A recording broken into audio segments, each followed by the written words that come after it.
নমস্কাৰ বন্ধু বান্ধৱীসকল, আব্দুল ৱাহিদ ব্লগলৈ আপোনালোকক পুনৰবাৰ স্বাগতম জনাইছোঁ।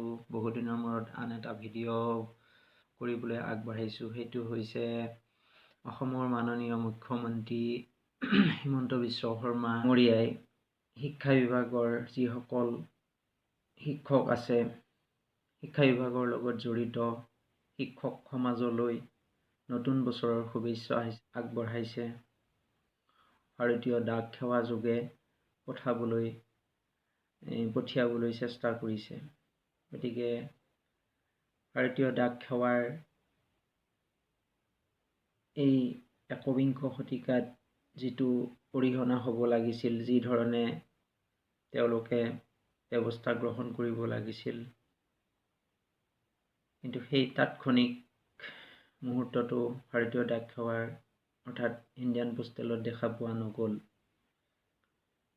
যোৱা 21/12/2022 তাৰিখে পঠোৱা আমালৈ নতুন বছৰৰ শুভেচ্ছাৰ যিটো কপি যোৱাকালি অৰ্থাৎ 17/1/2023 তাৰিখে আহি মোৰ বিদ্যালয়ত পায়হি। গতিকে ইয়াতেই আমি গম পাব লাগিব যে ভাৰতীয় ডাক সেৱা একবিংশ শতিকাৰ সেই 5G নেটৱৰ্কৰ লগত ফেৰ মাৰিব পৰা নাই, বহুখিনি পিছুৱাই থাকিবলগীয়া হৈছে। মই আজি ভিডিঅ'টোৰ যোগেৰে এইটোৱে ক'ব বিচাৰিছোঁ যে ভাৰতীয় ডাক সেৱা যি ধৰণে আগবাঢ়িব লাগিছিল আমাৰ যান্ত্ৰিকতাৰ যুগত, কিন্তু সেই ধৰণে আগবাঢ়িব পৰা নাই, বহুখিনি পিছ পৰি আছে। গতিকে চাওঁ আহকচোন, আমাৰ এই হিমু মামাই আমালৈ পঠিওৱা বছৰৰ শুভেচ্ছা পত্ৰখনত কিনো লিখা আছে বাৰু চাই লওঁ, আনবক্সিং কৰি চাই লওঁ, আপোনালোকেও চাওক।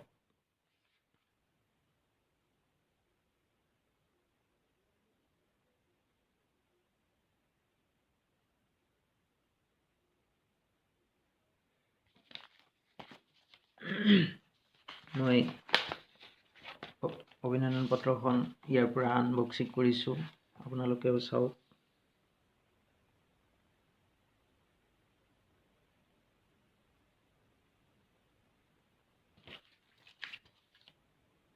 ইয়াতে লিখিছে, নৱবৰ্ষ 2023-ৰ আন্তৰিক ওলগ, নতুন জীৱনলৈ সুস্বাস্থ্য, সুখ আৰু সমৃদ্ধি কঢ়িয়াই আনক। নৱবৰ্ষই এই পবিত্ৰ ভূমিৰ মহান মনীষীসকলৰ আদৰ্শৰে আমাক আলোকিত কৰক আৰু মা ভাৰতীৰ সেৱাত নিজকে অধিক সমৰ্পিত কৰিবলৈ প্ৰেৰণা যোগাওক।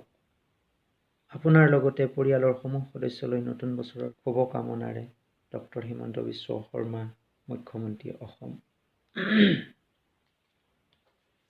ইয়াৰ পিছফালে এটা সুন্দৰ আমাৰ অসমীয়া সংস্কৃতিৰ জাপি আৰু গামোচা ইয়াতে লিপিবদ্ধ কৰাই দিছে, দেখিবলৈ খুব সুন্দৰ হৈছে। শেষত মই আমাৰ অসমৰ মাননীয় মুখ্যমন্ত্ৰী হিমন্ত বিশ্ব শৰ্মা ছাৰে যি পদক্ষেপ ল'লে, যে শিক্ষা বিভাগৰ লগত জড়িত শিক্ষকসকলৰ যি নতুন বছৰৰ শুভেচ্ছা জ্ঞাপন কৰিছে, এই বিশেষ পত্ৰৰ যোগে আমাৰ শৈক্ষিক সমাজৰ লগত জড়িত বিশেষকৈ শিক্ষকসকলে নকৈ তেওঁলোকে উৎসাহিত হৈছে। এই পত্ৰৰ যোগেৰে ময়ো উৎসাহিত হৈছোঁ আৰু আনন্দিত হৈছোঁ, আৰু যিমানখিনি কৰি থকা হৈছে বিদ্যালয়খনৰ কাৰণে, সমাজখনৰ কাৰণে, ইয়াতকৈ আৰু দুগুণ কাম কৰিবলৈ উৎসাহিত কৰিছে, কৰ্মপ্ৰেৰণা যোগাবলৈ চেষ্টা কৰিছে। ইয়াৰ কাৰণে হিমু মামালৈ ধন্যবাদ জ্ঞাপন কৰিছোঁ আজিৰ এই ভিডিঅ'টোৰ যোগেৰে। ধন্যবাদ। জয় আই অসম।